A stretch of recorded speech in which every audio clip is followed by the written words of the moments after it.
முன்னாள் அமைச்சரான திரு வைத்திலிங்கம் தாவேக்காவில் இணைய போறாரு அப்படின்னு அந்த தகவல்கள் சமீபத்தில் பரபரப்பை கூட்டிக்கிட்டே இருக்கு. ஏற்கனவே மாஜி அமைச்சரான திரு KAS முக்கிய பொறுப்புல இப்போ தாவேக்காவில் இருக்காரு.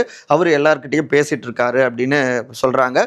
சரி, வைத்திலிங்கம் வந்தால் என்ன லாபம் திரு விஜய்க்கு அப்படின்னு பார்த்தோம்னா, டெல்டா மண்டலத்தில் முழுமையாக கண்ட்ரோல் எடுத்துக்கலாம். ஏற்கனவே அவருக்கு டெல்டா மாவட்டங்களில் அதிக அளவில் ரசிகர்கள் இருக்காங்க. அவங்கள முறைப்படுத்தி வெற்றி எம்எல்ஏக்களாக அந்த டெல்டா பகுதியிலேருந்து நிறைய பேரை கொண்டு வர நிச்சயமாக வைத்திலிங்கம் சப்போர்ட்டிவாக இருப்பார். அவருடைய சொந்த தொகுதியான ஒரத்தநாட்டிலேயே ஒரே ஒரு முறை தான் சமீபத்தில் 2014 தோல்வியை சந்திச்சிருக்காரு. மற்றபடி 2001 2021 வரை பல தேர்தல்களிலும் வெற்றி வாகை சூடியிருக்காரு.